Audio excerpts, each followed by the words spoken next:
come over. And a Happy New Year.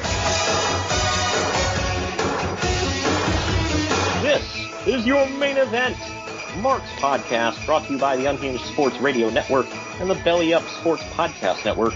I am your first host, lifelong wrestling fan, former radio guy, and cat dad, Troy. And with me, as always, is the WCW watcher of classic wrestling and the main event collector. He is the big Van Vader to my Harley race. He's Greg. What's up, Greg? Is it time? Is it Greg time? Good Lord. Oh, man. Time. Damn straight it is. It's time for the main event. Well, not yet, but it's time for the podcast. Yeah, we are officially kicking off December with, well, this show is classic. I'm not going to say it was a great show top to bottom. I like to think our show's classic. Oh, well, yeah. But the pay-per-view at hand that we're talking about today, Starrcade 1993, has some very classic moments in it. There's one thing in particular that AEW, I don't know if you want to say paid homage to, ripped off. I don't know. How would you phrase it? What are we talking about? One particular thing that Cody did that was on this pay-per-view. You know what I'm talking about? Not on the top of my head. Okay, well, I'll refresh your memory when we get to it. But, yeah, I don't know. Oh, to be fair, if it's Cody, he's just being a freaking WCW mark. Right. Well, according to Eric Bischoff, a lot of this creative was brought about by Dusty Rhodes. So, you know what that means. Then Cody is lazy then. He just copied his dad.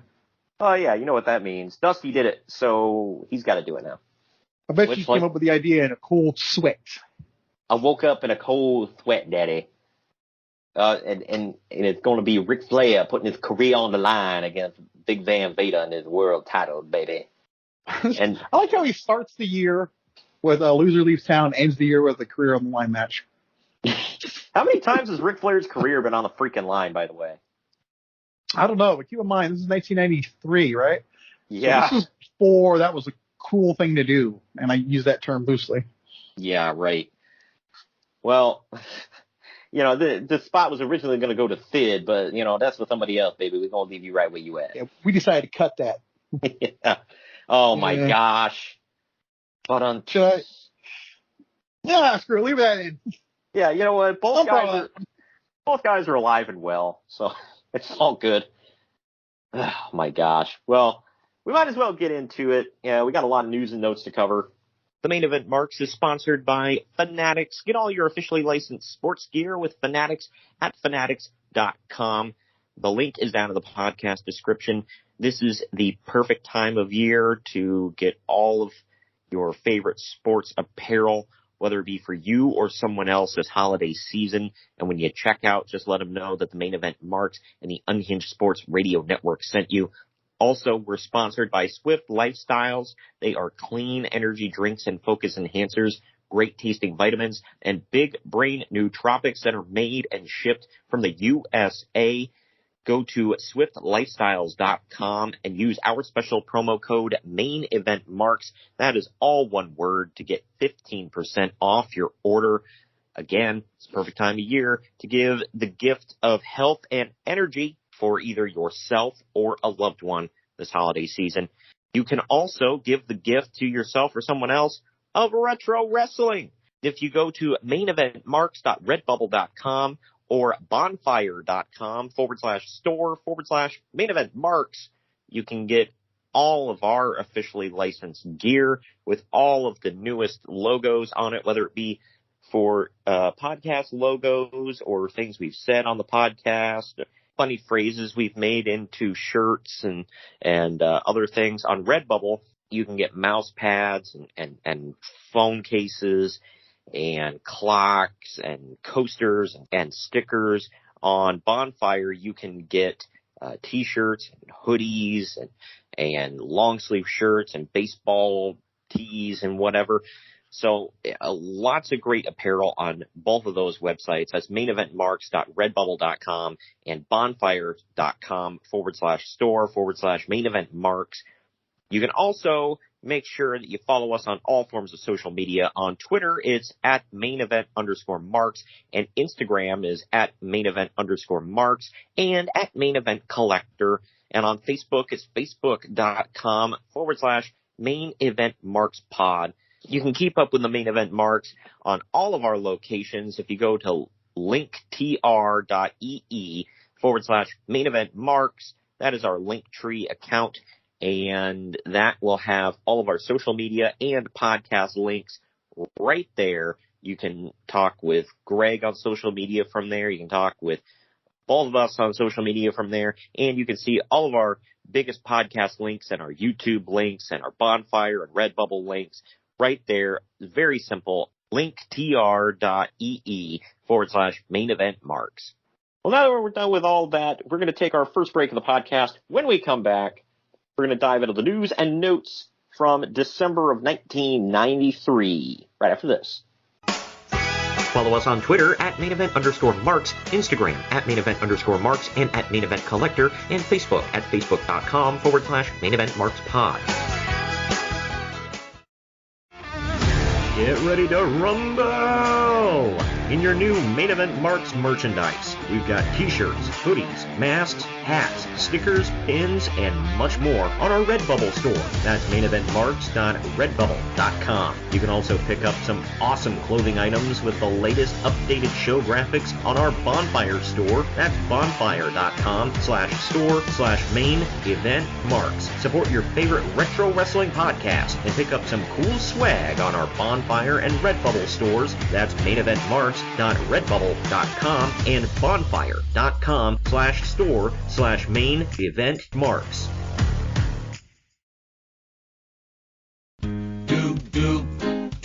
The Main Event Marks are available wherever you get podcasts. Go to our link tree at linktr.ee/main_event_marks. And we're back. Just one final reminder before we get into the news and notes to go to linktr.ee/main_event_marks. There you will see all of our social media links. You will see our podcast links. You will see our Redbubble and Bonfire links to get all of our merchandise. You can see it all on linktr.ee/main_event_marks. I think it's time to dive into the news and notes for this one. First thing I got on hand here, pay-per-view has fallen 25% across the board for both the WWF and WCW, even as they add more and more shows and try to continue the golden goose. Both groups are continuing to add shows until we reach critical mass and people just start picking and choosing. I mean, that is what happened eventually. Not many people, except for like the real dedicated ones with, a decent amount of disposable income, really ordered all pay-per-views across a year. So, unless you have a friend. Oh, I mean, you didn't have to order anything if you had a friend that, had various ways, but with ye old scrambler box, yeah. But I didn't have it, so I'll tell you that. Yeah, you didn't have it. I swear on my life to that. I did not own one. My dad kept talking about those, and I was like, why don't you buy one? Because, you could buy one. It's not like a black market thing or whatever. And he was like, he's like, I don't know. And he never really gave a good answer for it. And I'm like, whatever. It's like quote unquote illegal fireworks in Chinatown. You know where to go. Yeah, right. You could get them well enough. I mean, it's not like today though, where you can order anything you want online. So I don't know, but yeah, I mean, Eric Bischoff talked about this when he took over. Eventually, we're going to see house shows start to drop off. He said he discontinued house shows because he said first thing he noticed, he's like, every time we went out the door, we were losing money. So cut the house shows. They weren't making any money. We were losing money. But what we were gaining money on were pay-per-views. So I just made more pay-per-views. I mean, as a business strategy, that sounds pretty sound. It's kind of like with WWE now. People can complain all they want that, 3 hours of Raw is too much. Oh, sure. I mean, there's definitely an argument to be made for that. But they're making a lot more money by putting that third hour of Raw on. I mean, if they can keep performing like they did this past week, I'd be fine with it. Well, Nick Khan actually came out. He said if it was possible, they would like to add a 4th hour. He said that would be too much programming, and he understands, that why they should never do that. However, it would make them a lot more money to have a 4th hour of Raw. I might imagine advertisers would be afraid of it, though, because, if they're going to be part of that 4th hour, no one's going to be watching. Yeah. I mean, there is a huge thing to be, 3 hours of Raw, followed by 2 hours of NXT and 2 hours of SmackDown and everything. I mean, there is a bit of burnout. Luckily, there's 3 completely different rosters across all 3 shows. But there's something to be said for, burnout on one single show, especially if it's not excellent 3 hours. But SmackDown's the most perfect one. 2 hours. It's really good. It's that's why I like that. I don't think any wrestling show, weekly wrestling show, should go over 2 hours. But that I've always felt that was the sweet spot is 2 hours. But I don't really necessarily agree with the 1 hour Rampage either. Nah. It seems like there's, not enough time. It feels rushed. Right. I think Rush Hour, gosh, I don't know why I said that. Rampage. Well, it kind of is a rush hour. Yeah, but I think Rampage is just supposed to be, whatever we couldn't fit on a Dynamite is going on Rampage.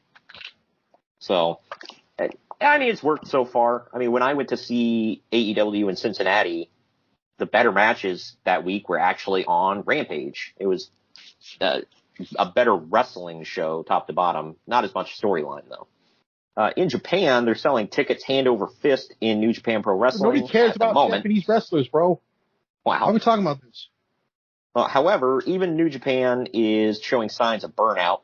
FMW is still strong, aside from the regrettable time that Onita literally jumped into a polluted river with open wounds and was out for months as a result. Oh, what could go wrong there? Yeah.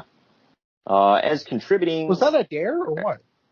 No, I think if this is what I'm thinking of, and you might have seen clips of it on the Dark Side of the Ring episode, where they literally had a floating ring in the middle of a river or lake or whatever. I don't know if you remember that. But it was like a battle royal where the way to lose is to throw your opponent out of the ring and into the freaking lake. It sounds lovely. Right. Also contributing to the rise of the shoot groups like UWFI and Pancrase. In fact, Nobuhiko Takada is pretty much the biggest draw in the world, resulting in 46,000 people watching his match with Vader despite no TV. I've never heard of this dude. Yeah, I've heard of him. I've never seen him wrestle or fight. So, yeah, I don't know. I can't really comment. I know Pancrase was where Shamrock was originally. I think Boss Rutan wrestled there for a while. I think Boss Rutan was the king of Pancrase at one point. Ah, okay. Yeah, I want to say I've seen videos of him. But, yeah, I don't know. I've never seen UWFI. I've heard of it. I think that was the one that was the one that quote unquote invaded New Japan, but really New Japan bought them out. And that was what Uncle Dave was saying. It's well, obviously, the NWO is a ripoff of the storyline from Japan where UWFI showed up in New Japan and clearly Eric Bischoff ripped them off. Yeah. I remember saying that. Yeah, because he knows, Greg. Hashtag plans changed. Those are all probably 5-star matches too. Oh, well, yeah. A mutual friend of ours, sent me a few messages today. He's like, Shawn Michaels doesn't have any 5-star matches on his record, according to Uncle Dave. Not one. But, Kenny Omega and Hangman Page was 5.5 stars. I had to listen to Cornette's reviews, and I heard him. He kind of made sense in something he said. He said, you gotta have that 1/4 star or 1/2 star or whatever it was to come just above the Bucks. He's a world champion, so he's got to have a little more than the Bucks. Yeah, right. That's good Lord. It's just so stupid. And he was looking at, he's like, Kurt Angle doesn't have any 5-star matches according to Uncle Dave either. And Shawn Michaels and Kurt Angle wrestled each other. Yeah. 2 times. And all the times I would say it was 5 stars. Yeah, Shawn Michaels and Kurt Angle, and both of us were in agreement that we said the greatest match ever wrestled was, in our opinion, was Shawn Michaels versus The Undertaker at WrestleMania 25. I'm sure he's not biased. Yeah, right. Not 5 stars, according to Uncle Dave. It was close though, wasn't it? Wasn't it like 4 3/4? Something like that. It's like, Yeah. how is that not, that question, it's like, if you had to show one match to a non-wrestling fan, what would it be? And I always say that match. I would say that or Melina and Alicia Fox.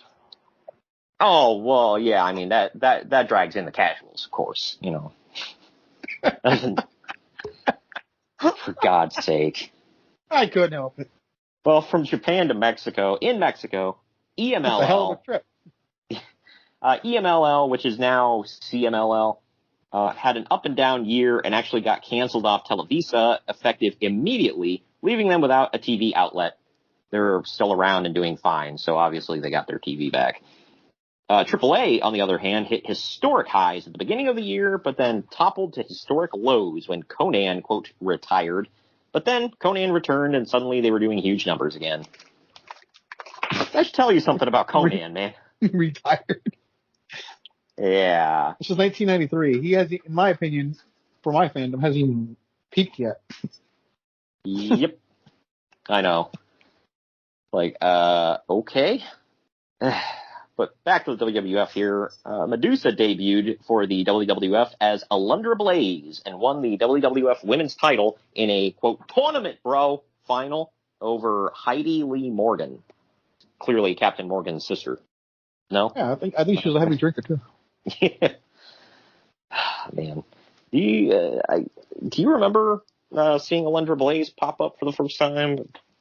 I remember watching her. I don't remember seeing her for the first time, but no. Yeah, didn't we? I don't know. I mean, she was the only woman that really mattered in WWF for quite a while. And then she just seemed like she just faced Bertha Faye every freaking night. Yep. Or Bull Nakano. Yep. Them are the two. Meanwhile, another newcomer is Sparky Plug, who is Bob Holly from Pensacola. Hell yes. And he'd actually quit wrestling 2 years ago. Well, he quit wrestling to go be a car driver or car racer or whatever. And I guess he got disqualified for literally beating the crap out of somebody on the track. Is that Balls Mahoney's gimmick for getting thrown out of wrestling? Or like amateur wrestling? Yeah. Well, he can't even go. If his nephew was wrestling, he couldn't go attend the match because he's been thrown out of all amateur wrestling events. Like, shut up, Joey. So stupid. Well, Bob Holly, Sparky Plug there, he's so dangerous, if he can't even go attend a NASCAR race, because they'll throw him out of Talladega. Like, oh, please. Are you Bob Holly? Like, you gotta get out of here, man, otherwise this whole thing's gonna suck. Good Lord. That was a nice tie-in, though. Yep, got it in there. Ted Turner addressed his wrestling company for the first time ever on December 16th. Ted Turner, he's addressing his wrestling company. You need to get that right. Oh, excuse me, yeah. Hey, Vince, I'm in the wrestling business. Oh, we're in the entertainment business, pal. God dang it. Hey, make fun all you want, but who won that? Yeah. Although it was basically just a pep rally, with him talking about cross-promotion being the wave of the future. Also, he vowed that... Wow! I'm starting to see a pattern here. I didn't even think about that. Go on. What? Oh, my gosh. Am I wrong? Yeah. Well, no. Also, he vowed that as long as he was around, the company would never go out of business. Yeah, about that. Wow. He couldn't even keep himself in power in his own company. So, yeah. You've got mail. Wow. Yeah. See, for those who don't know, AOL basically ran him out. Yep, AOL. I don't know why I needed to explain that, but. Yep. The AOL Time Warner merger, and he merged with Turner, and yeah. Apparently, he said something along the lines of, he was like, hey, even, it doesn't matter that you're losing money. I lose more money on the Hawks and the Braves than I do on wrestling, so. That can't be true because right then and there, the Braves are really good. We're making at least the NL championship every year. Yeah. I doubt he was losing money on them. Yeah. Now the Hawks, yeah, they Yeah, they're terrible. Not now. They're really good now. They got an amazing player now, but yeah. Yeah.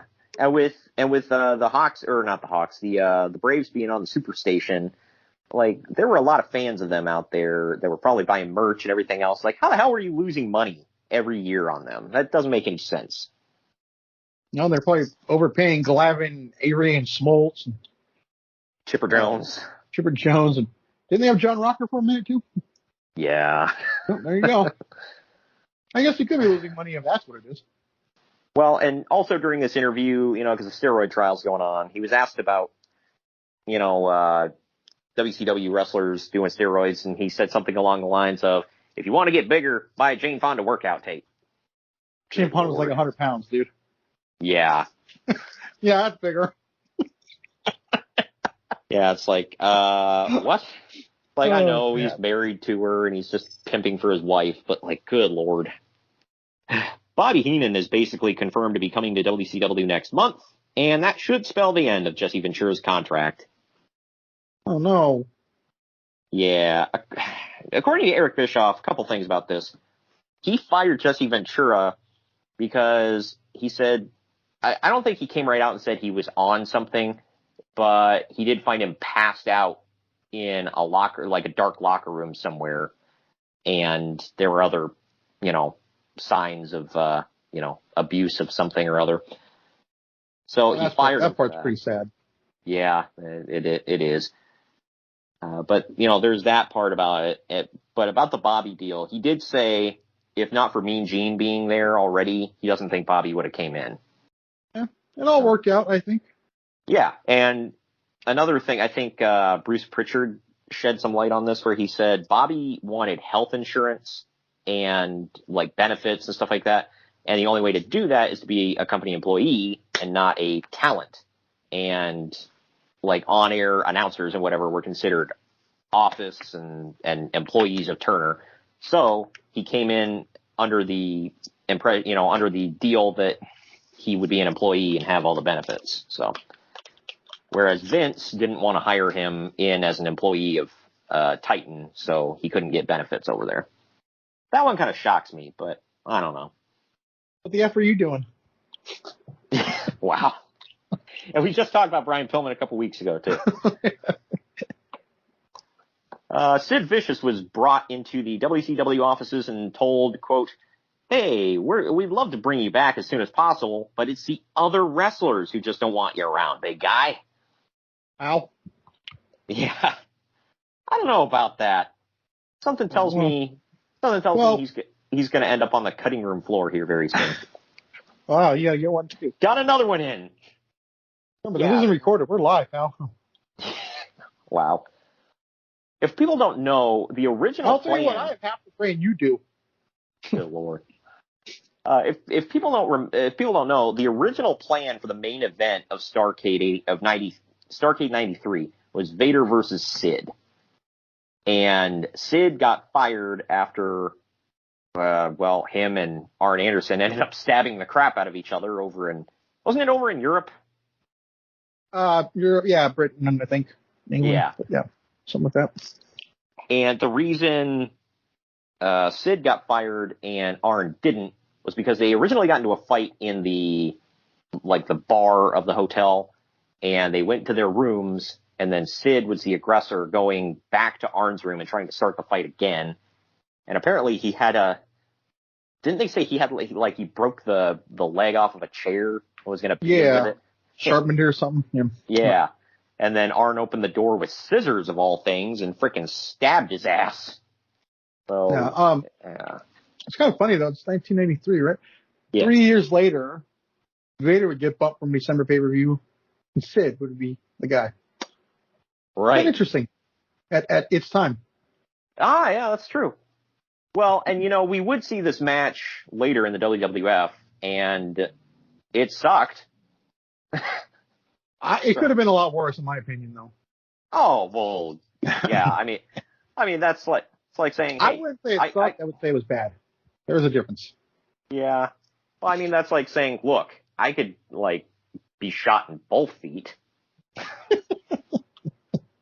But somebody else that was released around this time we got to talk about.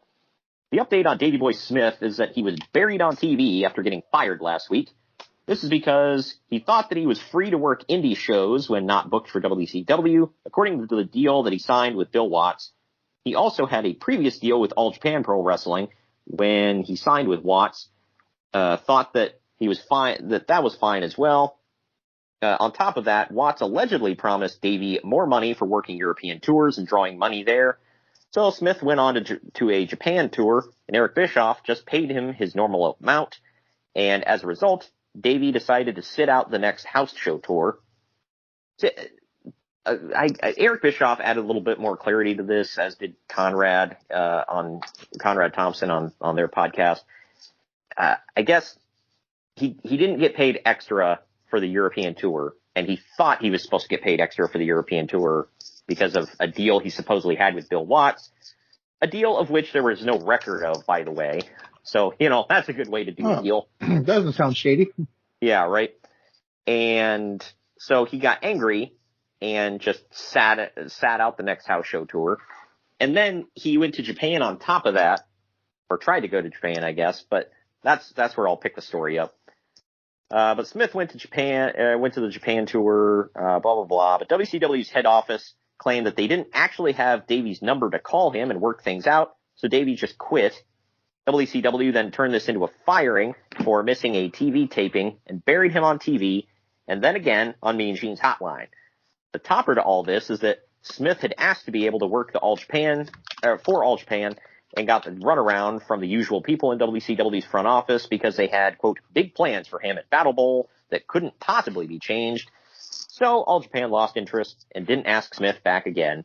Meanwhile, WCW advertised the Nasty Boys for the pay-per-view and all the house shows following, and then just let them go work Japan anyways, and no show all those dates. Yay, the Nasty Boys. Yeah, hey, we didn't get Davy Boy Smith, so, we'll bring in the Nasty Boys to make good.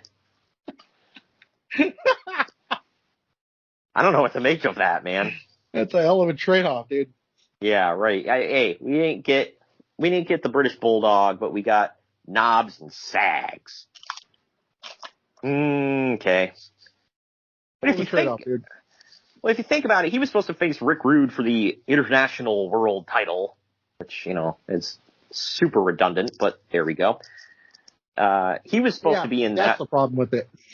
Yeah.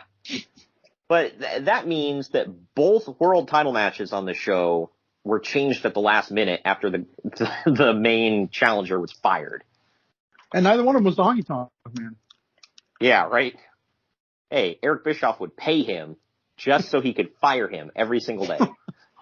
Always remember that. Give me that gig. Yeah, right.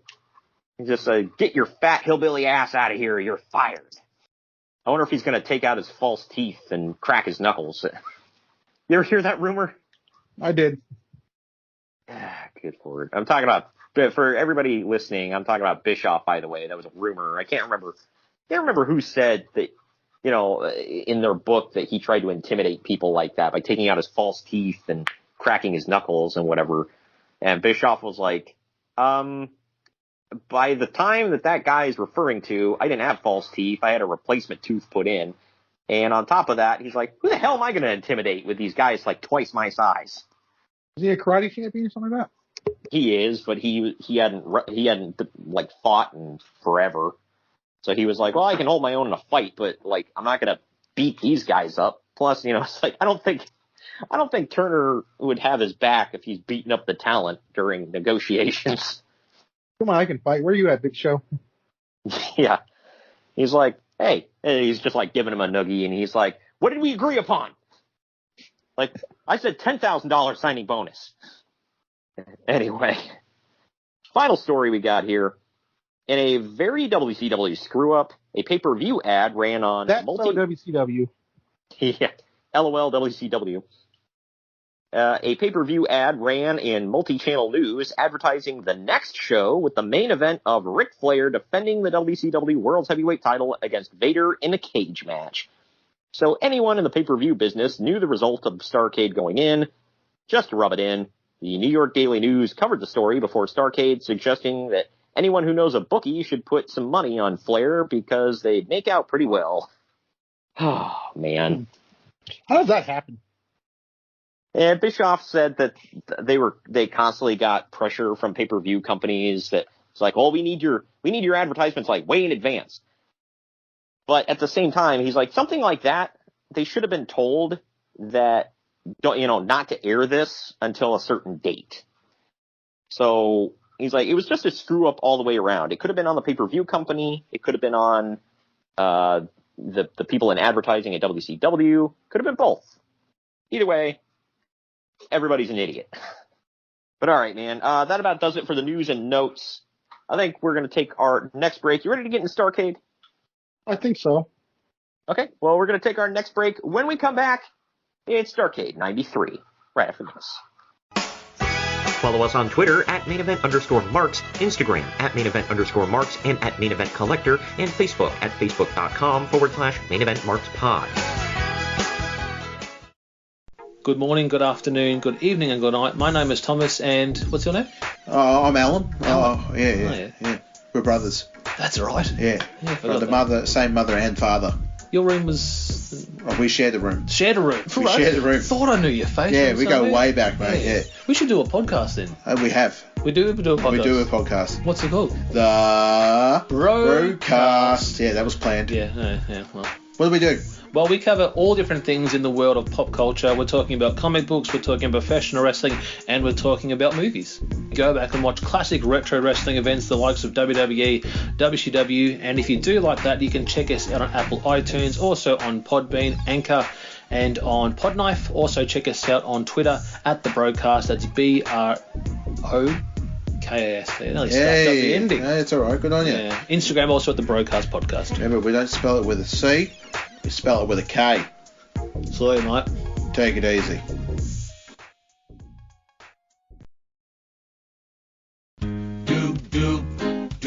The Main Event Marks are available wherever you get podcasts. Go to our link tree at linktr.ee/maineventmarks.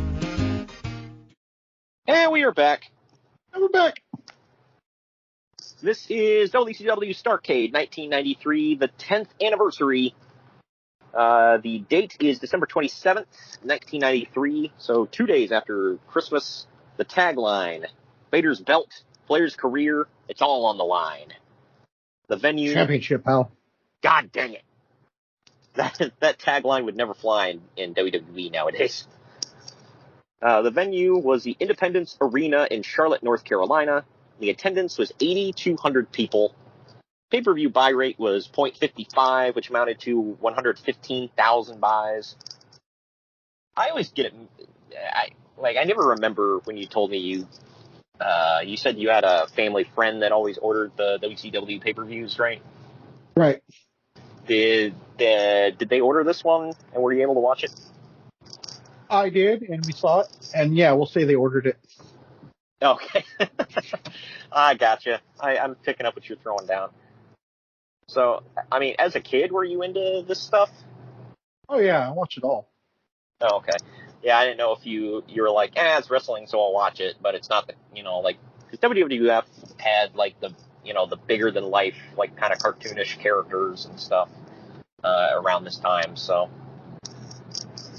But anyway, we start the show with pictures and video clips of Ric Flair's entire life growing up and wrestling and all that. And then we cut to videos of Vader roaring and just destroying people with power bombs and such.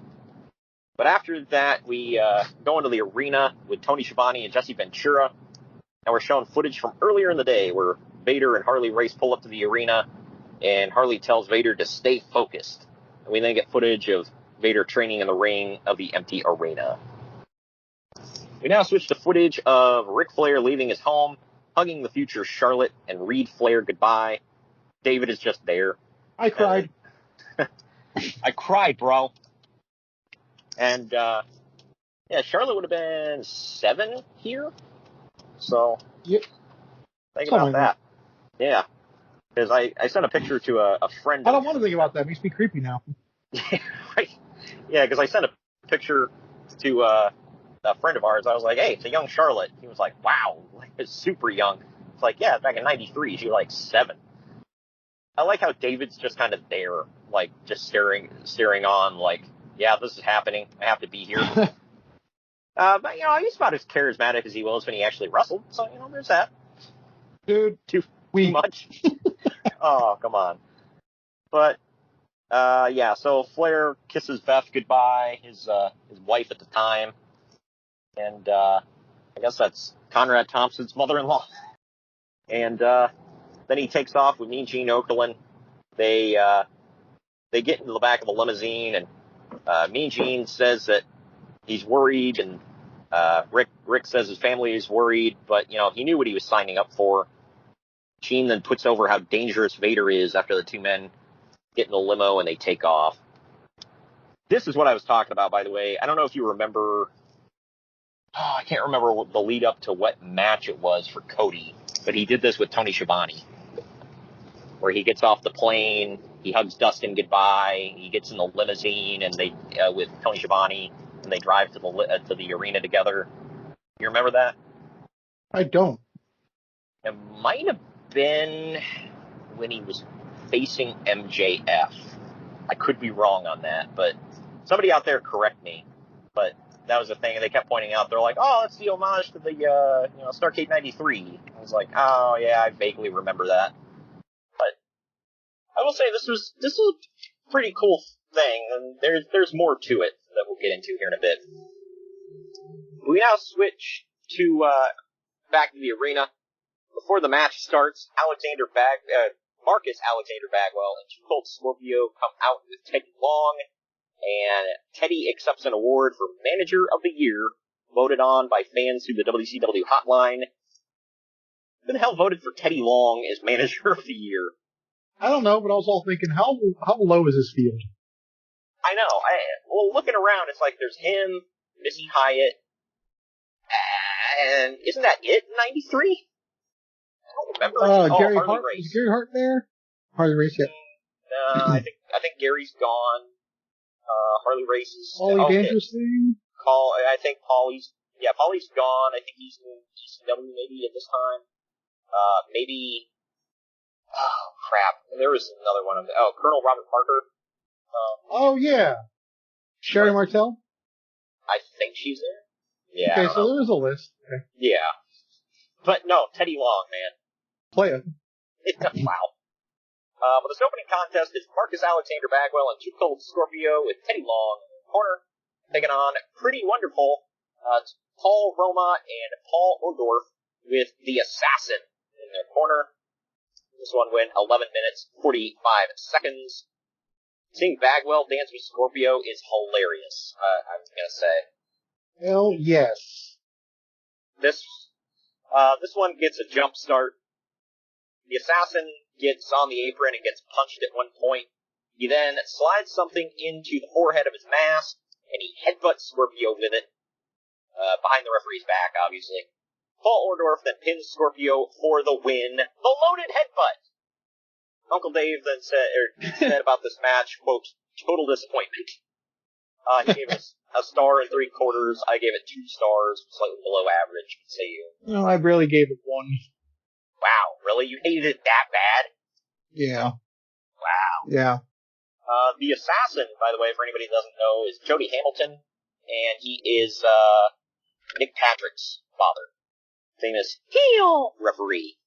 Mother effer. We now go back to Mean Gene Okerlund and Ric Flair in the limo on the way to the arena. Flair's tie is the ugliest thing I've ever seen. Anybody, now that I said that, go back and look. Holy crap. Smart Mark Sterling would be ashamed. Keep in mind, Ric Flair's his hero. He looks like he took Magnum P.I.'s shirt that he wears, like one of the shirts he wears in every episode of Magnum P.I., and he made it into a tie. Anyway, they've got a police escort clearly because you can see the flashing lights in the back window the whole time. The two men are having a conversation about the reality of the situation. Flair then says that he doesn't want to even think about losing, and he says that Mean Gene is one of his best friends. This is one of the best segments I've ever seen in wrestling because it's real. Like, I honestly really love this. Flair says somebody asked him, if you're gone, who's gonna go woo? And he told him that no one else is gonna go woo, and he ain't going anywhere. I mean, no one else will go blue until Charlotte debuts, so there's that. This next match. For that reason, anyways. Wow. This next match is, clearly the best one of the night, man. I mean, we're peaking early, I'll say. I smell sarcasm. It is Awesome Kong with King Kong in his corner. He's taking on the Shockmaster. This one went about a minute and a half. I forgot about this book, the Shockmaster. Yeah. Well, I'm going to go ahead and assume that Turner had the rights to the King Kong films. Also, this is obviously not the Awesome Kong we all know. This is some fat white guy in a mask and a black singlet. So, just put We that know out. who that was. No, I don't. Let's see. I didn't even look it up.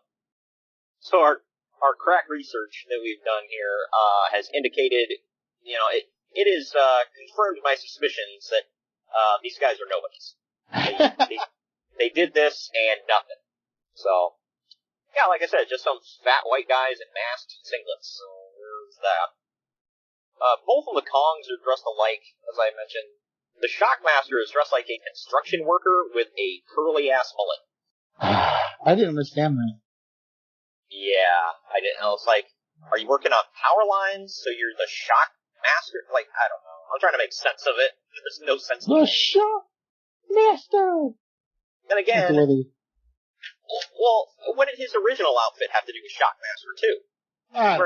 He's wearing a... I don't know. It looked like he took a Stormtrooper helmet, dipped it in glue, and then, threw glitter all over it. And then he was wearing, a fuzzy, vest and jeans. So, I don't know. That theme he had, too. I don't remember that one. Just some stupid guitar playing. Wow. Nice. Not a banjo, but banjo style. Wow. Just the whitest thing you can go. You don't say. Uncle Fred. That's what I was like. He looks to have dropped quite a few LBs at this point, by the way. He did, yeah. So, the Kongs jump in before the match starts, double teaming him. Commentary doesn't know that the match has even started, because they're like, has the bell rang? Is it going on? Know? I want to know I was going to say, I want to know when it's over. The sooner you get it started, the sooner you can end it. But they don't even know which Kong is in the ring, by the way, because it's supposed to be Awesome Kong. That's who was announced to be in the match. But the guy who stays in the ring is typed to say King Kong. So, yeah, it's one of the fat white guys. I don't know. In the end, Shockmaster hits a body slam for a pinfall win. Yay. Uncle Dave and I both gave this a dud. What say you? One. But Yeah. I did get a lot of laughs looking at him and be like, oh yeah. Yeah, This was a thing. I forgot about it. Yeah, good grief. But commentary tells us that later tonight, Rick Rude will defend the WCW International World Heavyweight title, but it won't be against the British Bulldog, like originally advertised. It will most likely be the Boss, who is in the building. The Boss. We'll get to him. that figure something. Yeah. We then see the police escort and Ric Flair, or for Ric Flair. Not stinging the police. Say what? Said the policeman. Not stinging the police. Oh, yeah. Oh, man. Oh, that would have been perfect. If Sting had a police escort, oh, man. Well, every move he makes, they'll be watching. Anyway, that was lame. The limo I pulls started it to be fair. The limo pulls into the parking lot, and Flair and Mean Gene walk to the building together, and then end up going their separate ways. Alright, up next, we have Lord Steven Regal with Sir William in his corner. He's defending the WCW World Television title against Ricky the Dragon Steamboat in 15 minutes. I like how Ricky just, kept the gear that he was given in WWF. And he's like, you know what? I'm gonna keep using it. Didn't he still keep breathing fire for a while in WCW too? Yeah, for a minute. Yeah, and then he was like, you know what, I'm tired of having the taste of kerosene in my mouth before every match, so. Was But the crowd absolutely blows for Steamboat, by the way.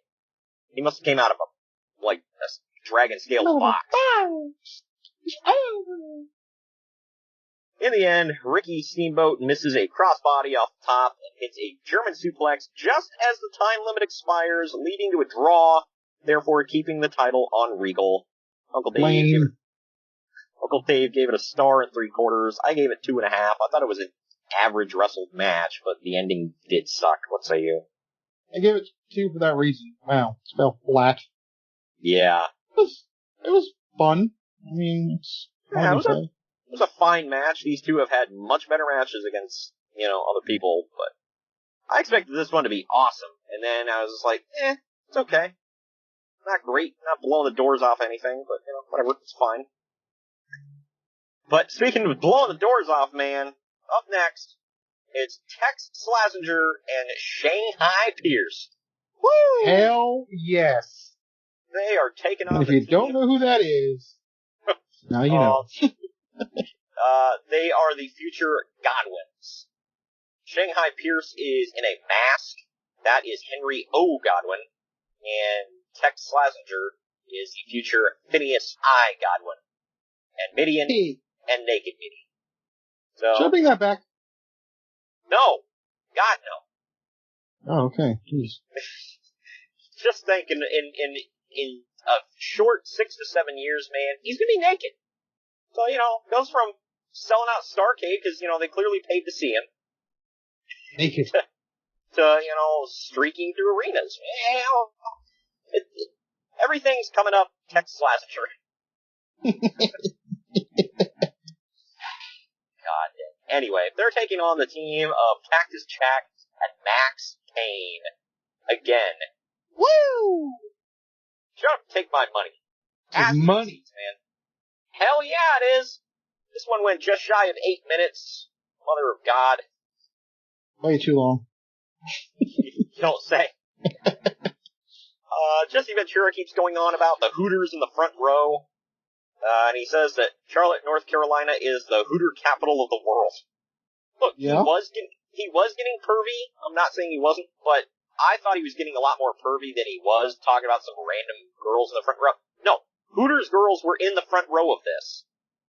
Like, yeah. I did not know that until they showed them later, and I'm like, wow, I thought he was just talking about a girl with big jugs in the front row.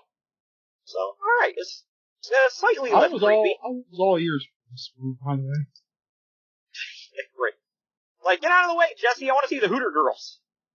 Ooh, you sound like one of our listeners, I think. Oh my gosh. Anyway. In the end, Tex holds Cactus, but Cactus ducks, and Pierce clotheslines Tex out of the ring. Cactus then hits Pierce with a double arm DDT for the win. Cactus Jack, I would say, was the MVP of this one. Tex Slazenger and Shanghai Pierce are decent. Max Payne sucks. Uncle Dave said, quote, uneventful match aside from Jack nearly killing himself on a backdrop out of the ring. He gave it a star and a quarter. I gave it 2. What say you? I barely gave it 2. I wasn't completely out of it. It was better than I thought it would be. I did not look at this and be like, ooh, this is going to be good. Right. Yeah, so, I mean, the bar was already on the floor, and you're like, right, well, you exceeded expectations. Good for you. This one, if people don't know what I'm talking about with the backdrop, by the way, it was like a double team move where Max Payne, backdropped Cactus over the top rope onto Tex and Pierce outside, and he barely got over the top rope. He looked like he was going to go head first onto the apron. I'm like, damn, bro. Imagine killing yourself or crippling yourself for this. Just imagine. The fact that when we already talked about the title matches being changed around stuff early, I mean, already less people are watching it. Yeah. And you're doing this for what? I don't know. Bischoff said that it wasn't entirely his call, but he supported it about getting rid of Mick Foley eventually because he said, he insisted on taking these big risks and putting himself in harm's way, like, irrationally. And he insisted he was going to keep doing it. And I guess Turner came down and they were like, he cannot be doing this. It's a liability. So he's putting himself in danger. He's putting the fans in danger. Make him stop or fire him. So he wouldn't stop, so they fired him. And then he went to ECW and did a gimmick where he wore an airbrushed Eric Bischoff t-shirt. It seemed to be his thing. I didn't realize that. He did it with a referee shirt too, remember? Well, what? He did it with a referee shirt too, remember? He made his own referee shirt and just spray painted lines on the... Yeah, I remember that. That went I along didn't think about that. Yeah, that definitely went along with the gimmick.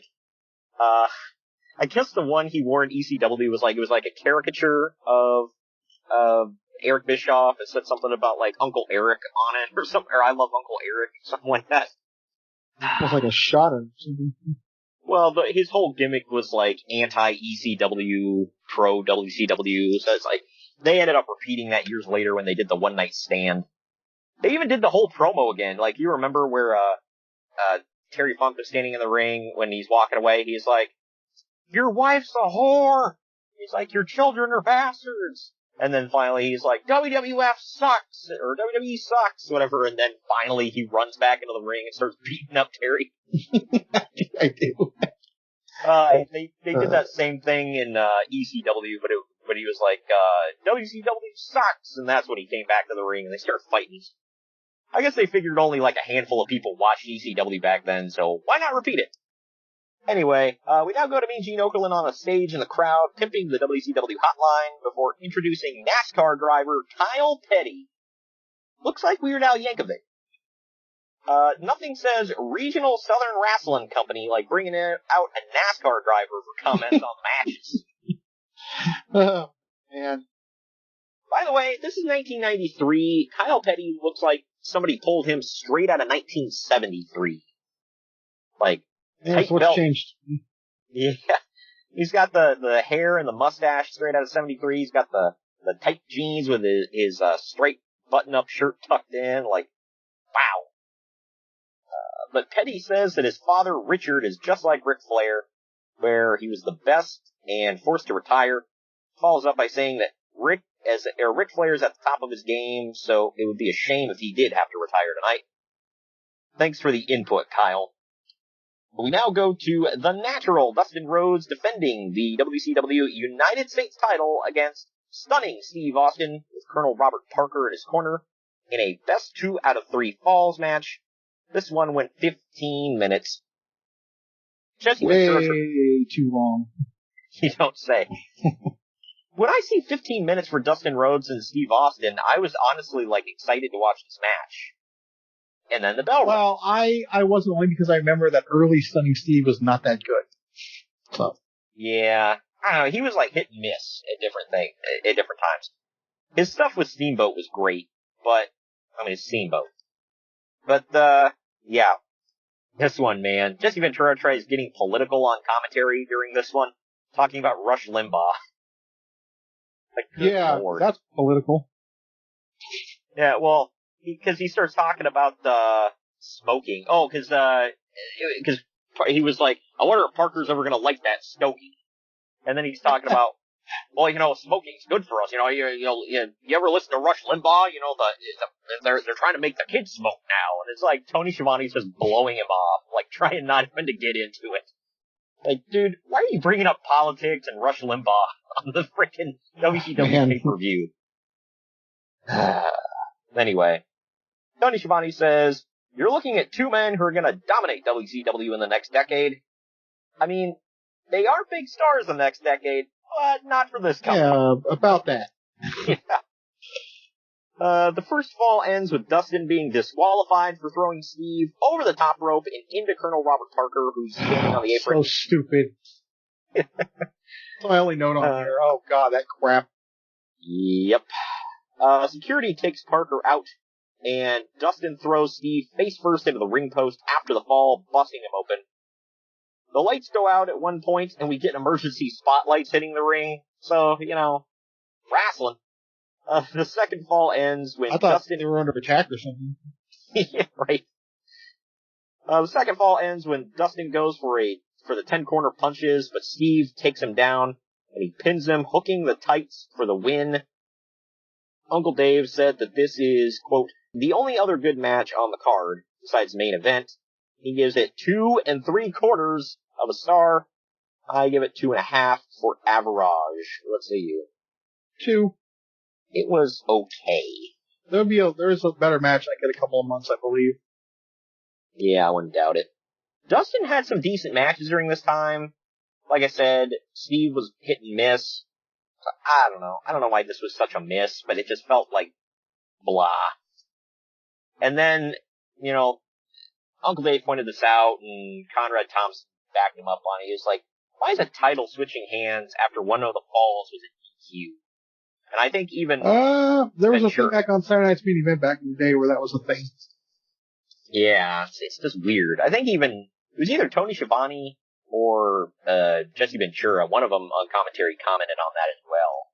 I'm like, yeah, I don't know. I assume because the second fall was a pinfall, so at least one of them was clean. I don't know. Well, the last fall in that one I'm talking about was a pinfall too, but then Jesse mentioned, well, there was a DQ, so the title's not changed hands. Yeah. Like it's weird they conveniently forget to say that at the beginning of the match. That happens. Yeah. I don't know. It's really weird. Eric Bischoff said he hated it. He said it was a stupid ending, but whatever. Maybe, I'm gonna assume that this was one of Dusty's ways of protecting his boy, maybe. I don't know. But up next, we get another title match. It is Rick Rude defending the WCW International World Heavyweight title, which is the big gold belt, against the Boss in about 9 minutes. The Boss, for anybody that doesn't know, is Ray Traylor, the Big Boss Man, Big Bubba, whatever you want to call him. The Boss I think this is one of the last times he was the Boss, by the way.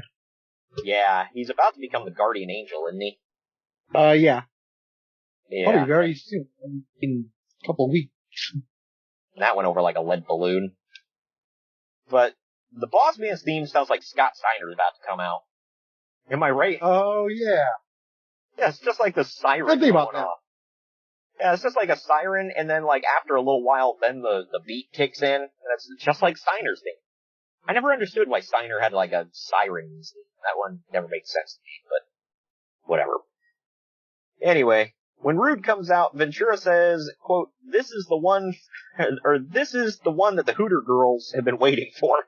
Well, I was wrong. Oh, well, yeah, I'm sure. Even though they were like, boo, thumbs down. It's like, yeah, I'm sure you totally thought thumbs down. Alright. In the end, Rude is draped across the middle rope and moves as the Boss is going for that running, where, like he sits on his neck when he's across the ropes. So the Boss basically crotches himself. Rude then goes outside and hits a sunset flip, a pinfall win.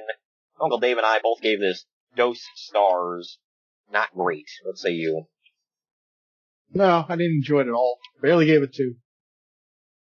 Yeah, apparently the Boss they did explain that the Boss is a replacement here because he did beat Rude on Saturday night when they knew that they weren't going to have Bulldog, so they did an about face, and... Yeah, but they probably had that in the can for like 6 weeks. Yeah, I don't remember when they said... They did say that they had him beat Rude at one point, and I think you're probably right, because they said he was going to get his match eventually, but after they found out they didn't have Bulldog, they're like, alright, well, that eventually is now. Oh, so eventually got moved up. Yeah, right. Hey, Bulldog, that's for somebody else, baby. We're gonna leave you right where you at. And Boss, you gonna get Big Bubba gonna get the nod, baby. We're gonna put Big Bubba right in there, right in there. Where's Jim Cornette? We now get an advertisement for Super Brawl 6 coming up on, Super Brawl 4 coming up on February 20th, 1994. The tagline, Double Thunder Cage Live. I don't remember this one. Do you have any memories of that event? I do. Did they do the Double Thunder Cage? Was it any good? I believe so, yeah. I think one open, one closed. Oh, okay. I'm thinking like 2 Thunder Cages put together. Okay, that makes more sense. Up next, third title match in a row, we got the Nasty Boys of Jerry Sags and Brian Knobbs with Missy Hyatt in the corner. They are defending the WCW World Tag Team titles against Sting and Road Warrior Hawk. This one went about 29 minutes. God, this was way too long. 29 minutes. Before you even started, dude, I was starting to get bored during this, and I love Sting. Yeah, Sting, okay. Road Warrior Hawk, maybe. The Nasty Boys in a damn near half-hour-long match? What the F? You can throw Hawk's name in there, too, by the way. Yeah, well, that's what I say. It's like Hawk, maybe, but like... Nah, there's no maybe. No. You don't want to see Hawk in a 30-minute match? No, I'm good. Wow. The Road Warriors are not built for 30-minute matches, dude. And that's okay. Yeah. That's their bread and butter. It's like, when you knock that, it's like knocking Goldberg. It's like, some guys are not made for 30-minute matches. And that's fine. We need that too. But this is raw. And I'm bored. Not everybody can be a Ric Flair or a Bret Hart or a Shawn Michaels where you just go for like an hour. But Missy Hyatt is wearing a sheer pink dress with black lingerie under it and carrying a sex whip. One of them bull whips that you get in like the sex shop or whatever. I feel like it took... Clearly something you know. Well, I mean, like, what the hell else would it be? Is she just carrying a random bull whip around? Well, they're in the South, right? Yeah, but I'm gonna assume Missy Hyatt was not using that to whip bulls. I mean, she is Missy Hyatt after all. I mean, I'm just gonna let that lie. Move on. I feel like it took 2 effing years to get this thing started. Behind the referee's back outside the ring, Missy slaps the crap out of Hawk. If you believe the rumor and innuendo, she just had an ugly breakup with Hawk, and this was her receipt. Later in the match, when Sting... did Dave Meltzer say it? Maybe. So, hashtag plans did not change. Later in the match, when Sting gets control, the Nasty Boys try to leave, but get caught by Hawk and Sting and brought back to the ring. Towards the end, Missy Hyatt gets on the apron and gets kissed against her will by Sting. I hope he got his tetanus shot. Thank God he's a God-loving man, because that could have killed him. Yeah, he had to, he had to pray away after that one. Well, we said we were going to leave it alone, and we went back to it. Okay. Yeah, hey, we say we're not going to touch that third rail, but it's just so damn tempting. Sting and Hawk both hit the Doomsday Device on Knobbs, who lands straight on his effing neck. It looks scary as hell. Like, obviously it's 2021, and he's okay, but you see it now, and even seeing it then, it's like, ooh, damn. But Sting pins Knobbs, only for Missy Hyatt to jump in and jump on him, drawing the DQ. I feel like they tried really super hard just for 2.5 stars. Uncle Dave said he, quote, didn't think the match was that bad, although he does acknowledge that he's in the minority. He gives it 2.5, as did I. Let's say you. I gave it 2, and like I said, it just went way too long, and I got really bored. And the thing is, I think they went home early because Jerry Sags was legitimately injured after this, and he had to go to the hospital. So that means this could have dragged on longer. And like 45 minutes? Yeah, who the hell booked this? It was like, Nasty Boys, half of the Road Warriors, half hour. I mean, what? Like, damn. And I think Jerry Sags, went into the match injured, and it just aggravated it during the match. But, I mean, aggravating? Did you see the thing I was talking about where, it's kind of hard to miss, where Knobbs landed straight on his damn neck? I did, but honestly, when I watch old stuff back, I sometimes don't cringe because I'm like, unless I know something's coming, like, eh. Yeah, I just didn't see it coming, and I was just like, holy crap! And Knobbs is a big boy. Like, how did he not kill himself? Bigger then than he ever was. Yeah. Like, how did he not kill himself right there? Like, damn. But Anyway, we're going to take our second to last break of the podcast. When we come back, we're getting into main event mode right after this. Follow us on Twitter at @mainevent_marks, Instagram at @mainevent_marks, and at @maineventcollector, and Facebook at facebook.com/maineventmarkspod. This message is brought to you by Belly Up Sports. No, just kidding. This is not an NWO promo. This is just me, Kyle Sullivan, aka Shaggy Von Doom, the host of Here in Puckburg on the Belly Up Sports Podcast Network. I have a hockey podcast where we talk about hockey fandom and the love of the game and where that leads you in this game we call life. Why am I on Main Event Marks telling you about this? Well, what if I told you I had one half of the world's greatest tag team, otherwise known as the Main Event Marks, the one and only Greg, Superfly Greg. He was on, and he was talking about his love of the game. So you might want to come over and check that episode out. And if you like what you hear, you can check out the rest of our incredible episodes with our incredible hockey community, from PHF athletes, ESPN personalities, fathers of NHL players, and a whole lot more. Come by, follow the show, give a like, give a subscribe, and it'd be great to have you here in Puckburg. But enough about me. Let's get back to what you're really here for, the Main Event Marks, because they are the cream of the crop. Oh yeah. The Main Event Marks are available wherever you get podcasts. Go to our link tree at linktr.ee/maineventmarks. And we're back. We now go to Mean Gene Okerlund on the stage of the crowd to pimp the WCW hotline one more time before going into this. It's Big Van Vader with Harley Race in his corner, taking on Ric Flair. Vader's defending the WCW And World Flair's Heavyweight. potential last match. Oh, well, of course. It's You gotta say it. That's part of the whole thing. Well, yeah, it's a stipulation here. It's Vader's WCW World Heavyweight title versus Ric Flair's career. In a match that went around 21 minutes. Yes, the main event, Ric Flair versus Vader, went shorter than the Nasty Boys match. Yep. Keep that in mind.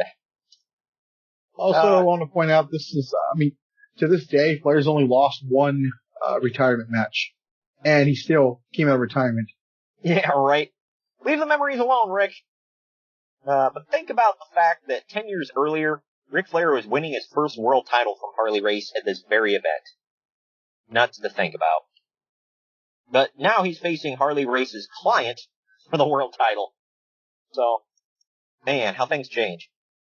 I don't know about you, I feel like they could have milked the entrances just a little bit more. I feel like they just kind of walked out, had some pyros, yeah, that's it, whatever. Hit the, hit the bell. Flair starts crying. I feel like no one was excited to be there. Yeah, I know. And I get, Ric Flair was a little... Blah. Yeah. And I know Flair was excited about this, but at the same time, he had to feel a little,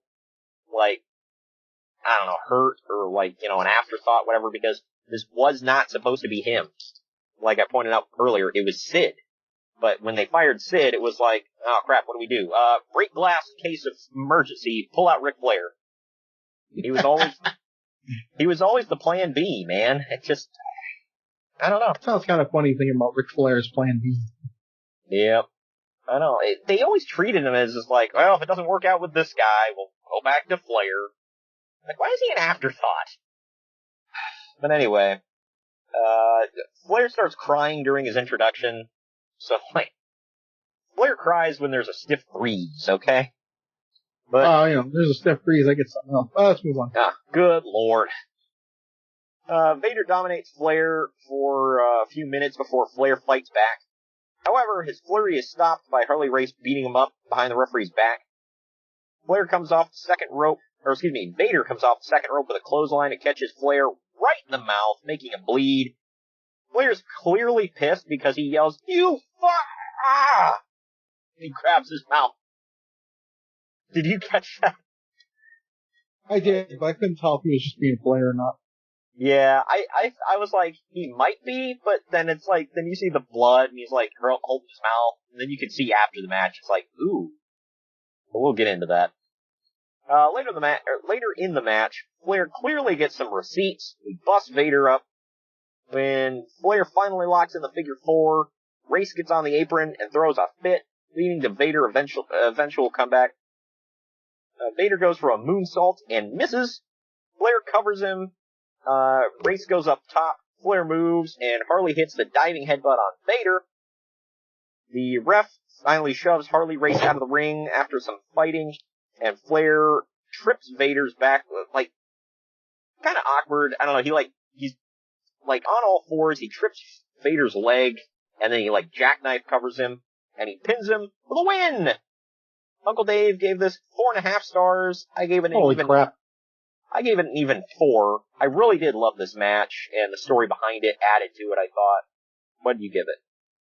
I gave it 3. It was good, but... Wow. Yeah. I really love this match. It was a classic match. I thought these two worked well together. It was cool to see Flair actually, he's doing his Flair stuff, but at the same time, you can tell he's, really giving it to Vader at certain times, and you don't really see that from Rick, so it was cool to see that side of him. I pissed him off. Yeah. Well, on that note, in his book, Ric Flair said that Vader was punching him for real, and when they were on the floor, Vader leaned in and said, "I'm going to beat the fuck out of you if you don't fight back." So Flair gave it back to him. In Harley Race's book, Harley said, quote, "Leon was being an asshole. He hit Flair with potatoes the whole time. There was no need for it at all. Then Flair wailed back at him. Both of Leon's eyes were swollen, and then he started to loosen up after that." End quote. Yikes. Right. I would have ran. Yeah, right. Hey, man, Flair ain't backing down from a fight, so good for him. But when Flair wins, they drop gold glitter from the ceiling as Flair poses with the world title around his waist for just a minute. He wastes no time though, and he gets the hell out of there while Pyro's going off on the stage. I'm like, damn, you're barely even soaking it in. He's just like, all right, bye guys, thanks for coming. Title, it's cool, bye. Yeah, see ya. I'll see you later when I come for Rick Rude's title. I want the international title. I just like saying it. Speaking of that, by the way, Uncle David said, he's like, they need to just skip the, unification match and just, get rid of that damn title. F it. Aww. They actually didn't get rid of that title. They got rid of the one that Flair's holding, so. I find that funny. Because that was the WCW title. Right. They just decided, we're going to use this one instead. I mean, don't get me wrong, I like the decision. It's just weird. Well, and the big gold was actually what replaced the domed globe title, that people know as the NWA title now. The big gold replaced that. Ridiculous names for these titles. I know. But. The Winged Eagle. The Big Eagle. Yeah. Yeah, so that was the actual NWA title. And then it became the WCW title. And then it became the World Heavyweight title in WWE. So it's, that belt's been passed around, man. Championship. God dang it, pal. Doesn't hold up your pants. Kind of funny, by the way, that last night on Raw, Vince McMahon clearly said title match twice. Instead of title opportunity? Yep. God dang it, it's a title opportunity, pal. You will say it. I can say whatever the hell I want. I'll say a shot at the belt. You have to say title opportunity. Yeah, man. We now cut to footage backstage where Eric Bischoff is standing by with Vader and Harley Race in a locker room that looks like it's being fumigated because plastic is all over the walls and the lockers. To this day, that's what you do when the basketball or hockey team wins the title. I didn't get this. Yeah, I'm like, what was the point of this? I don't get it. And they were in Charlotte, so nobody's winning crap there, okay, in terms of national titles. Holy crap. I'm sorry. The Hornets weren't good, so. They had Larry Johnson. They were decent. Maybe the Tar Heels? I don't know. Was that when Michael Jordan was on the Tar Heels? Or was he in the was he in the NBA at this point? I think he might have been in his first retirement at this point. Holy hell. Okay. Alright, well, I don't know. Tar Heels were generally good, so I don't know. But anyway, Vader and Harley Race are in the locker room, and Vader's throwing chairs, and he's punching lockers, and he says he wants his title back. Ric Flair now comes back out to the arena to wave to the audience and blow them kisses. His tooth clearly got chipped by Vader's clothesline to the mouth, by the way. Like, whenever he opens his mouth, it's like, ooh, you need some dental work done. And not the normal dental work that Ric Flair needs done. This was different. Right. I just had to point that out. Sorry. I don't know if I'm a dick for saying that, but whatever. You are, but whatever. We'll move on. Yeah, well. We now go back to Mean Gene Okerlund in another locker room that looks like it's being fumigated, along with Ric Flair's wife, Beth, his 2 sons, and 2 daughters. Hey, there's the future Mrs. Conrad Thompson. Roll Tide. And the future Andrade El Idolo. Or Mrs. Andrade El Idolo. Maybe, someday, I don't know. But Rick then walks in to the frame and says that Vader took it to him, and he's a great wrestler. Flair then gets overwhelmed and walks off frame crying. I know, I was shocked too. Beth Flair then gets led along to some answers by Mean Gene. She really has nothing to say here. Before Sting walks in the frame, he congratulates Flair, saying that he's the greatest world champion of all time. Ricky Steamboat now walks in as Sting walks away, and Steamboat says that it's an honor to be in the presence of the 11-time world champion. Is it just me, or does Ricky Steamboat, whenever he cuts a promo or talks on the camera, he sounds like he's like giving a political speech? He looks like he's reading off like a card. He does, yeah. He's like reading off the teleprompter. It is an honor to be standing on this very stage with the 11-time world champion, Ric Flair. Shake hands. Oh, sorry, I wasn't supposed to read that part. No, not smile and not approvingly. Yeah, right. Oh, damn it, I'm reading the quiet part out loud. Mean Gene now kisses Ric Flair's ass a little bit more before we close the show, and there we have it. Alright, we're going to take our final break of the podcast. When we come back, it's final ratings time, and we're going to tell you what's to come the rest of the month here on the podcast. Follow us on Twitter at @mainevent_marks, Instagram at @mainevent_marks, and at @maineventcollector, and Facebook at facebook.com/main-event-marks-pod.